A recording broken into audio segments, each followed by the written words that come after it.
Prologue. Part 1. Branching Path. The underworld is a fascinating place. Referred to many times in the histories and laws of mankind, it has been called by many names. Hell, the demon world, the dark realm. Yet, each of those names only captured a part of its essence. It was its own universe, though perhaps it would be more accurate to call it a multiverse, since it consisted of many worlds, several of which were parallel to each other, though lying within the same sphere of existence. For the man named Dante, they were a dime a dozen, and all the same. Tentacle-like roots that wanted to bleed you dry. Critters with fangs, critters with claws. Fire beasts, ice beasts, lightning beasts. He had seen 'em all, and he had beaten 'em all, given 'em a whipping that would make their ancestors cringe in the afterlife. Answer: when he found himself in this place again, what he felt wasn't fear, or worry. As far as he was concerned, this was just another Tuesday. With a slight difference. As the devil hunter walked, clad as ever in his trademark red jacket, with a massive sword slung over one shoulder, he was not alone. Another walked next to him, keeping pace. Answer: what should have been an uneventful journey, involving cutting and blasting everything in his way until the job was done and he found a portal home, had turned into quite the fun excursion. Oh come on, Vergil. Give us some details already. There are no details to give. You almost destroyed my body, so I wandered around here until I recovered enough strength to come back to the human world. The rest you are already familiar with. Dante hummed slightly. That was the most bare-bones possible explanation of what Vergil had been doing in the 20-odd years since they'd last met on Mallet Island, but it would do for the moment. He'd pester him to say more later. Right now, they had a task to attend to. Up ahead in the distance, seemingly stretching up into the sky itself, was a gigantic tree, far larger than any mountain. Its roots, which were visible, spanned several hundred miles around. Higher up, the trunk extended all the way across dimensions, into the human world. This was the Qliphoth, a miraculous demon tree that bloomed once every few thousand years. So we just have to cut this thing down? Dante asked, hefting his sword. That's right, Vergil replied, the tiniest hint of a teasing drawl in his voice. You know, I'm more than capable of handling this on my own. Of course you are, replied the devil hunter, rolling his eyes, but you could do with some help. So how about we take care of this together? Once upon a time, even the suggestion that the blue-clad half-demon needed assistance, optional or not, would have invoked his anger. But a lot had changed since then. For all the differences and constant bickering, the two brothers were glad to be reunited. And for the first time in his life, Vergil allowed that to show in the form of a tiny smile that graced his face for half a second. Have it your way then. Dante grinned. Unlike his twin, he was fine with showing just a little more emotion. Together, the two sons of Sparda approached the living tree. With its roots dug into the soil of the underworld, the Qliphoth was absorbing large amounts of demonic energy. Those same roots had spread all the way to the human world, where it had drained the population of an entire city dry of blood to nourish its power, raising it to cataclysmic levels, enough that its mere presence was tearing through the fabric of space-time that separated the two realms. To destroy something of that magnitude would require considerable power. There was no point in holding back. Simultaneously, the two warriors transformed, red and blue auras exploding as they shifted into the true, demonic forms. Each of the brothers had achieved this power through his own means. Vergil through consumption of the Qliphoth's fruit, and Dante through absorption of the rebellion and Sparda swords. Despite the differences, both Sin Devil triggers pulsed and crackled with electricity, holding power on the level of gods. Their mere presence caused the dimension of the underworld to tremble, and each of its denizens felt it, and experienced true terror once more. Long ago, there had been one who had brought them to their knees with brute force, Mundus. And then, there had been the legendary Dark Knight who had proved even stronger. And now, not one but two devils had appeared who surpassed him. None dared stand before them. In the demon world, might reigned supreme, and the sons of Sparda had the absolute right of strength to approach the tree. In front of them, lesser and named demons alike parted, scrambling out of the way lest they incur their wrath. With primal roars, the two godlike beings prepared their weapons, Vergil unsheathing Yamato from his forearm, while Dante raised high the blade that shared his name. Matching their timing as though it was entirely natural, they attacked in perfect sync. Vergil's two-handed slash seemed to rend through the fabric of the underworld itself, sending an expanding blue line that went clean through the gigantic trunk. At first, nothing happened. Then, the top half, separated from the roots that connected it to the ground, began to slide off. In desperation, the sentient tree attempted to save its own life, as countless tentacles grew from it, attempting to hold it together. That was when Dante's attack connected.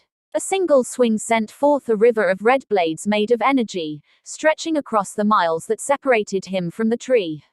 The countless summoned swords seemed to cover every inch of the Qliphoth surface, stretching all the way up to where it crossed over into the human world. And then, they detonated. With a blast that would put any human invention to shame, every last bit of the demon tree was obliterated, reduced to atoms. With their task completed, the two sons of Sparda morphed back into their human forms, dropping gracefully to the ground. Dante turned to face his brother, grinning. I'd say we're still even. It would be a while before either of them took the lead in their seemingly never-ending competition. Before Vergil could reply, however, the ground began to shake. What the? All around them, the very world seemed to fall to pieces, like so many shards of glass.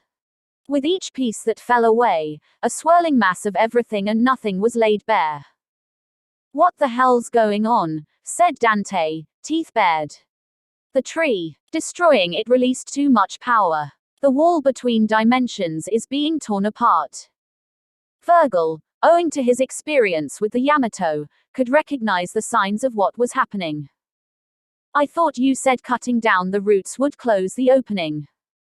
It did. It's closing already. But before it does, the tree's released power is making one final, misguided attempt to keep it open. Do not be alarmed. It will close for good in mere moments, said the elder twin. Dante swore. Then we need to get back, right now. He turned to face his brother, seized for a second with the horrible suspicion that he'd repeat his choice from all those years ago at the Temen Negru. Hey, you aren't planning on staying here, are you? He asked, glaring at him. Vergil laughed, an uncharacteristic gesture for him. I have had quite enough of the scenery here. I would like to return, if you don't mind. Now that's what I'm talking about, said Dante. Come on. The two of them broke into full sprint, racing across the rapidly cracking ground at supersonic speed, towards the swirling hole in reality that existed where the tree had once been.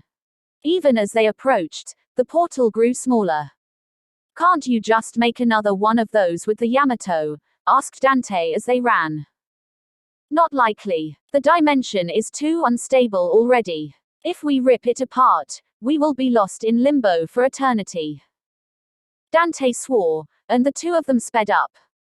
Realizing they wouldn't make it, both brothers decided to pull out all the stops.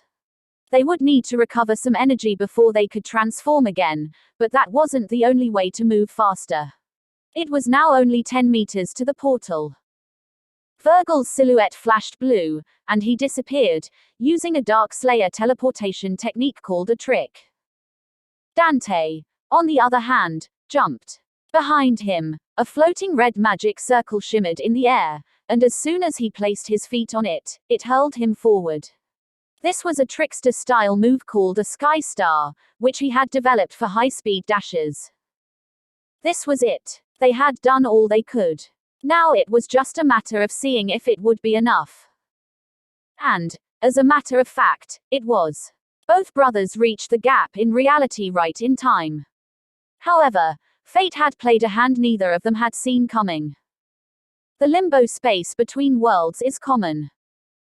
So, While it was possible to traverse it and cross over from the demon world to the human world, and vice versa, it was also entirely possible that one might end up somewhere else.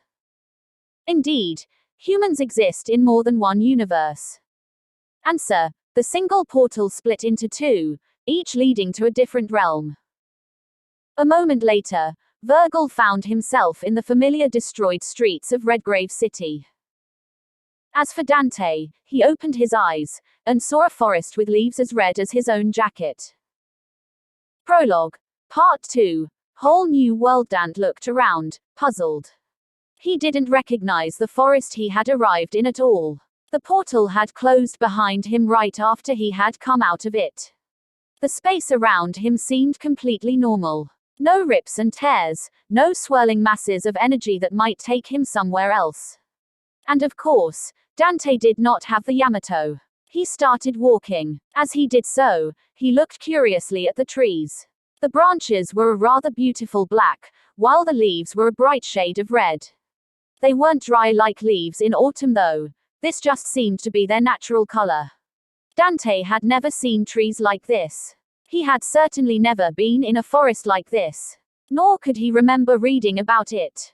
Where exactly had the portal dropped him? Am I on another continent? He felt a sense of trepidation at the money he'd have to spend on a plane home. Trying not to think about it, he decided instead to see if he could find some civilization, or at least a way out of this forest. Judging by the light filtering through the canopy, it was still morning. Since he had no way of knowing which way to go, he decided to continue in the direction he was already going. He was struck by how silent the place was. Normally, woods were teeming with life. There were all kinds of tiny creatures, making their presence known through small sounds that humans could not detect, but which Dante very much could. Here on the other hand, all he had seen so far were a few frightened rabbits, which immediately ran off as soon as they spotted him. Strange. The place seemed almost unnaturally empty. It was a familiar feeling. He'd encountered it often in the course of his work. There were very few animals because something else lived in this forest. He continued to walk, making good ground. It was after several minutes that he became aware of something tracking him. It was still at the far edge of the radius his senses covered, just over a mile away. He could hear its footsteps. It was quiet enough, and careful, avoiding breaking any twigs as it moved. Still, it was impossible to mask the soft vibrations of its padded feet hitting the ground with every step. Dante frowned. Something was wrong here. It doesn't have a smell. All living things had a natural odor that was unique to it, no matter how faint.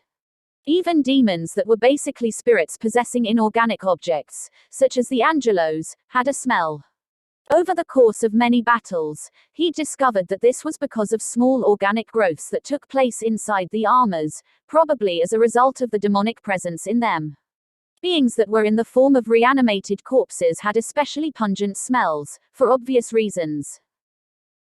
The fact that this creature, whatever it was, didn't have one, told Dante that it couldn't be made of organic matter. Some kind of shadow. Flipping Ebony out of its holster on his back, he pointed it behind him and fired, not bothering to turn around, targeting the creature with his hearing alone. With unerring accuracy, the bullet hit its mark, blasting a massive chunk of flesh off it. Ebony was the gun meant for long-distance shots. It had a slower rate of fire than Ivory, but made up for it with its power. HMPH. He nodded slightly to himself, satisfied. The bloodlust that thing had been giving off was starting to annoy him. Now to take care of the others. They'd been slowly circling around him, just outside the range of his senses. That one was a bait, he realized. Their plan had probably been to have it scout ahead, get close and act as a distraction while the others surrounded him and closed in. Unfortunately for them, he'd sensed them long before he was supposed to. Also unfortunately for them, he was several billion steps above them on the evolutionary ladder. They were sprinting towards him rapidly. With their plan having been foiled, they now seemed desperate to not let him escape. It would have been easy to pick him off with ebony and ivory, but he decided on a different tactic. Racing ahead, he found a clearing in the forest, and made his stand there. He wanted to get a look at what he was fighting. Sure enough, they burst out of the trees, leaping right at him. To him, they appeared to be moving in slow motion, as if swimming through molasses. Dante took note of the dark fur growing all over them. Their bodies reminded him somewhat of wolves, though their proportions and movements suggested that they could switch between running on all fours and just their hind legs. The front paws in particular were well developed, with large claws. To top it all off, their snarling faces were covered by what appeared to be bone masks with red markings on them. Whoa, now that's a first. Devil Sword Dante flashed into existence in his hand, and he slid forward with a wide step. To his perception, he seemed to be moving at normal speed while the beasts around him had barely shifted from their positions, as though stuck in midair. With a wide, single-handed swing, he sliced through two of the beasts.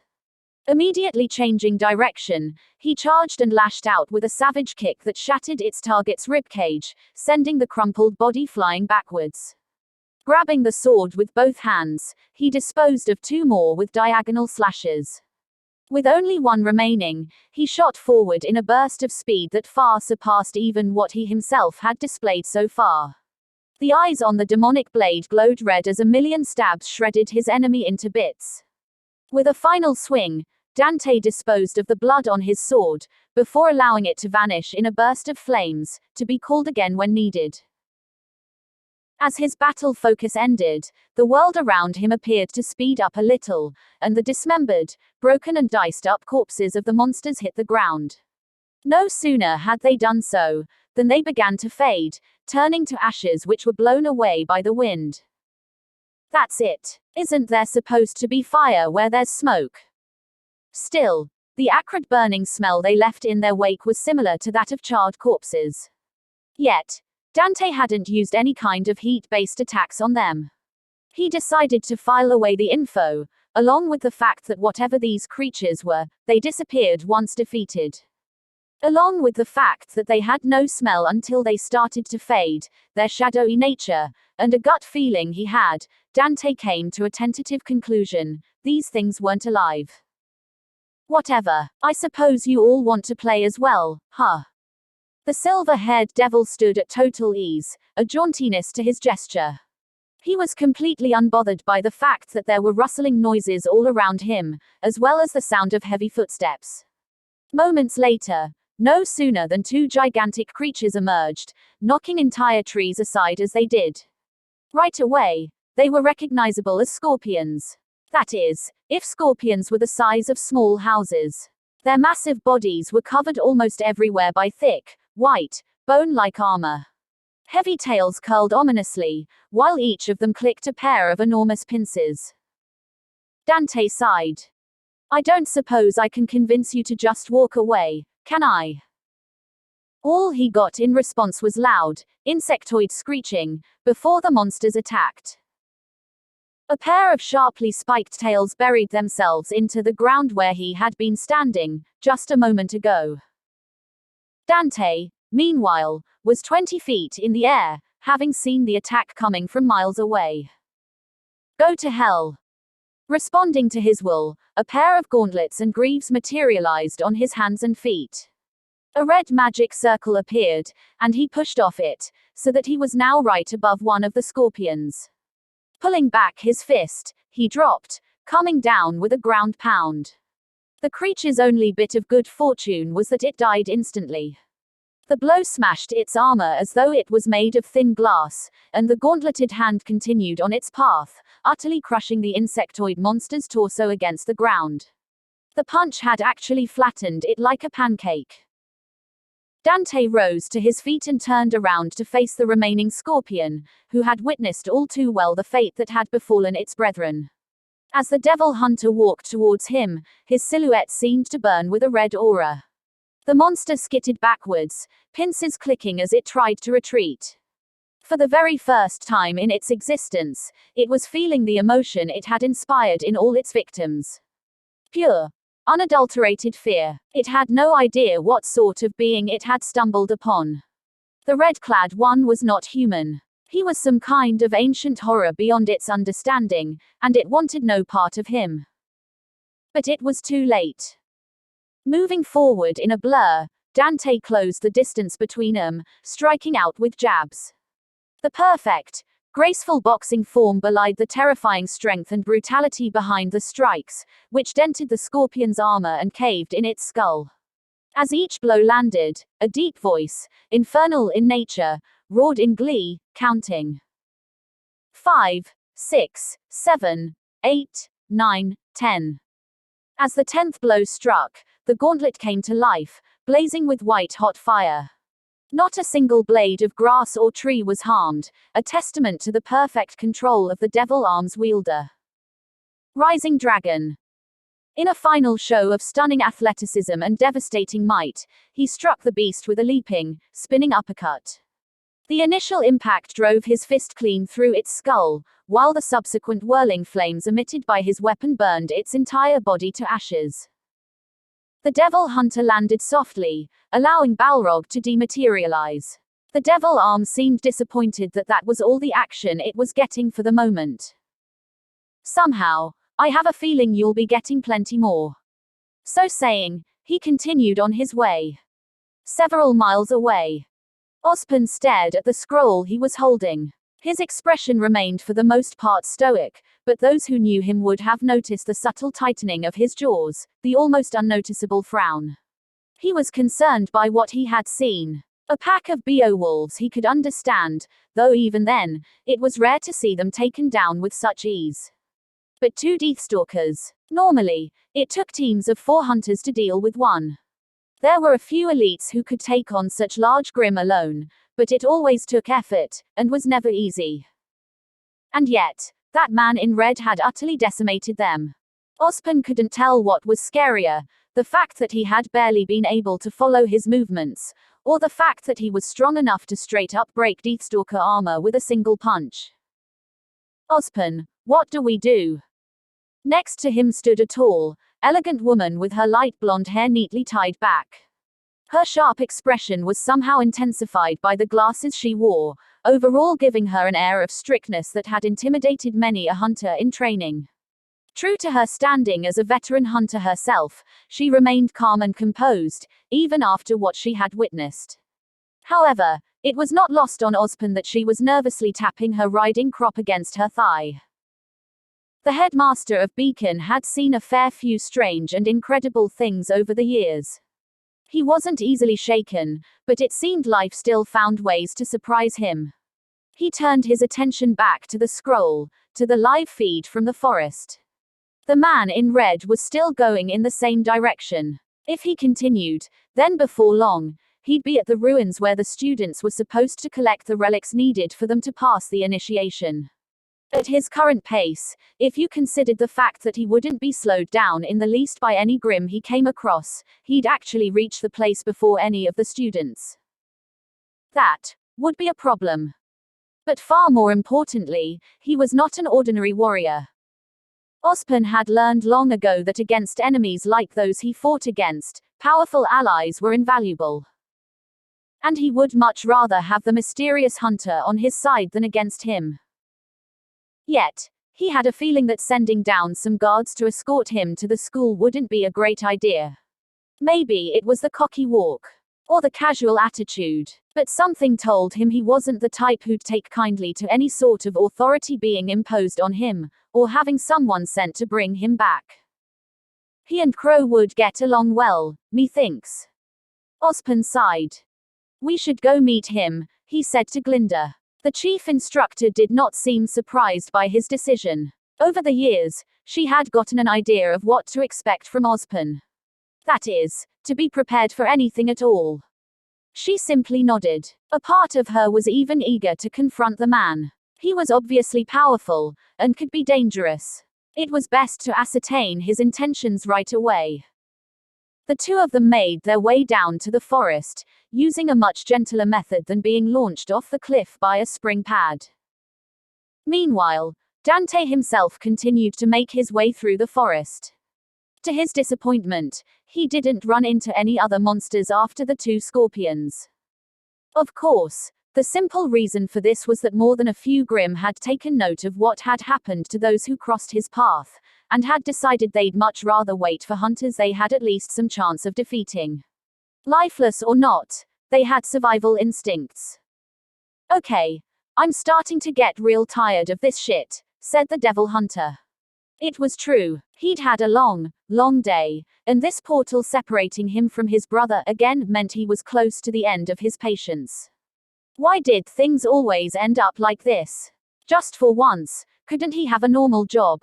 One that didn't involve things going sideways. How is it that Nero never seemed to deal with this stuff? Granted, his latest adventure back in Redgrave had involved his nephew, but still. It was an occasional thing for him, while Dante ran into some or the other complication on every job. He grumbled to himself about having enough and settling down. No more crazy save the world gigs. Just local jobs, and lots of pizza and beer. Beer. That sounded awfully nice right about now.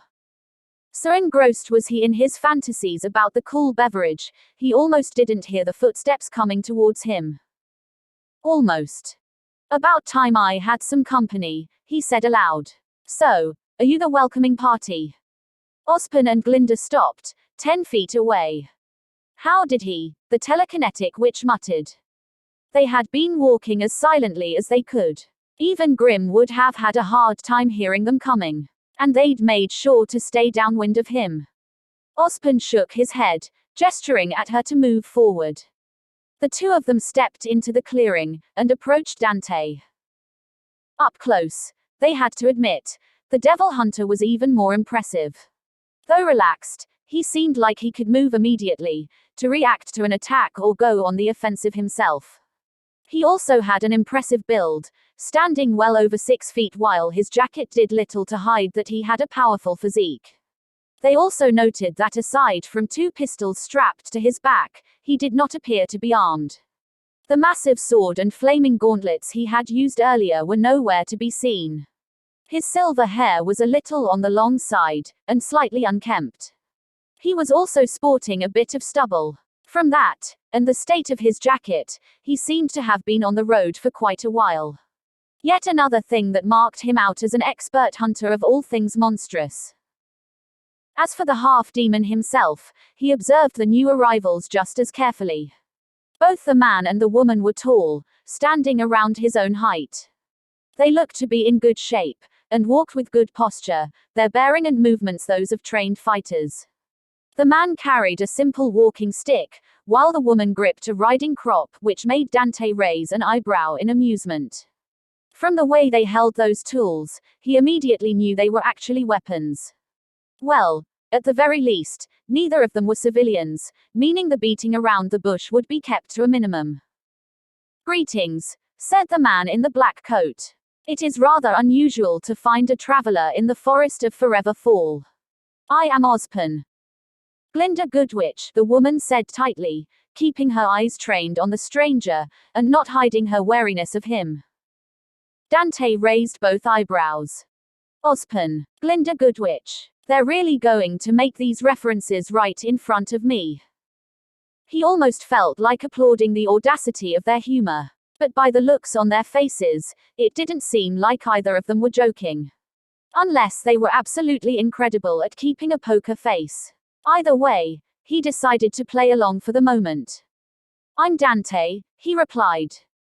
"Dante," echoed the man who had introduced himself as Ozpin. The name was not familiar to him, and didn't follow the naming conventions common on Remnant. "You're not from around here, are you, Dante?"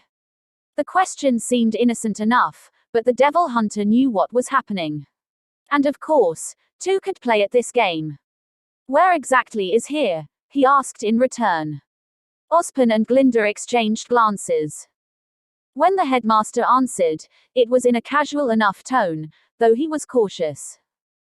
"You are in the kingdom of Vale. Specifically, in the forest of Forever Fall." To say that this information hit Dante like a ton of bricks would be an understatement. Vale. Kingdom. Dante wasn't exactly big into global politics, but he hadn't heard of any place like that. There were a few countries he had heard were still officially under the rule of royal families, but these were few, and said royalty was little more than figureheads in most cases. The way this guy had just used the word, it sounded very much the opposite. Veil. Huh, he said. You'll have to forgive me, but is this in Europe or something? If that were the case, he'd just need to get some money wired here and get a flight back to America. Of course, his question brought a look of utter puzzlement onto Ozpin and Glinda's faces. Europe. I'm afraid I'm not aware of any such place, Dante. Is that where you're from? He knew very well that there was no territory called Europe on Remnant. In the wilds between the four kingdoms, it was entirely possible that it was a name used for some region, but this was unlikely. No. Putting together his confusion, lack of knowledge of Remnant's geography and politics, and unusual powers, Ozpin had come to an entirely different conclusion. But he didn't want to voice it aloud just yet. Instead, he watched the dawning horror on Dante's face, who had likewise put together the presence of lifeless creatures he had never seen before, the strange forest he was in, the name, Veil, and the fact that he had just passed through an interdimensional portal earlier that day, to come to a conclusion of his own. To his great credit, Dante retained his gift for world-class quips. Dorothy, he muttered, I don't think we're in Kansas anymore. What? Asked Glinda Goodwitch blankly, having no idea what the strange hunter had just said. Never mind, he replied. There wasn't really any point in hiding it. It would only make these two more suspicious of him than they already were. On top of that, he had finally reached the point where he had run out of fucks to give.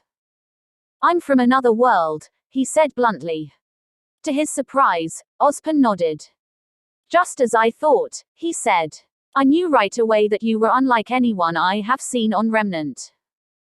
Remnant? Dante asked as he quirked an eyebrow. Ozpin nodded, gesturing around them. Remnant. The world you now find yourself in. Dante's shoulders slumped. He felt utterly defeated. So he hadn't been able to make it after all. No.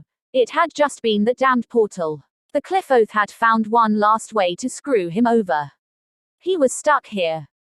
For all his power, Dante did not have the ability to open pathways through spacetime at will. That was his brother's gift, one he could use through the Yamato. He had one last hope. Somehow, he already knew it was pointless, but he decided to ask anyway. You wouldn't happen to have a way to open a portal out of Remnant, would you? The headmaster shook his head. Even Glinda couldn't help but feel a little bad for the man in red. Somehow, seeing the confident and strong warrior looking so disheartened didn't feel right to her. She turned to Ozpin, whose gaze had never left the man. I'm sorry, he said simply. I can't imagine what you're going through right now, finding yourself in another world, one completely unfamiliar to you. He paused, then continued, in a stronger voice. But it is not the end. One way or another, you have found yourself here, and Remnant has need of men like you. Dante looked up, facing him. I never got the chance to properly introduce myself. I run a school called Beacon, and we train hunters. Good for you, I guess, the son of Sparda said. He had an idea where this was going, though. Ozpin wasn't derailed by his quip, however. I have seen what you are capable of, Dante. I will not lie, we hunters are strong. For ages, we have been fighting the monsters you encountered, the creatures of Grimm. And we have become good at it. But it is not enough. Mankind is locked in a war for survival. The Grimm, drawn to negative emotions, exist only to prey on us, consume us. Dante recalled that he hadn't been in a good mood after finding himself in the forest. Was that why they'd come after him? Ozpin went on, making sure to look into Dante's eyes. Through hard effort, we have established the four kingdoms to live in safety. But it is not over. The Grimm still exist, waiting to break down our walls, and end us all. I have seen you fight, Dante. And though we may be from different worlds, I recognize one who fights the darkness when I see him. We have need of your strength, and you have need of a place to call home. Will you help us? For as long as he could remember, Dante had fought the monsters that preyed on the innocent, the creatures that crawled in the dark, the nameless terrors that lurked in the shadows. At first, it had been for revenge. Then, to protect humans. And finally, when it had started to become just a job, it became about family. A family he was now away from, with no way to return to. No, I refuse to accept that. I've broken out of hell before. This remnant place should be a piece of cake in comparison. There were humans here. People, in need of help. And as he had always done, he would stand between them and the darkness. I'll do it, he said. I'll help. Glinda was more than surprised at that statement. Truthfully, she would normally have protested against Ozpin just asking a complete stranger to join them. But for some reason, she felt that this man named Dante wasn't evil.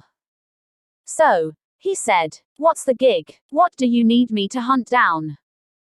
He was coming, of course, from his experience as a legendary devil hunter who had slayed every manner of monstrosity imaginable. Ozpin, of course, had bigger plans for him than just putting him on the front lines, though he'd most definitely put him there too. For the moment, however, he shook his head, feeling slightly amused at the puzzlement on Dante's face. Not hunting. I want you to come back to Beacon with us, where you will assume your place as a teacher. Author's note. Please forgive any grammatical errors you find. I haven't had the time to go through this again after writing it. Chapter 1, Part 1, A Devil in Remnant.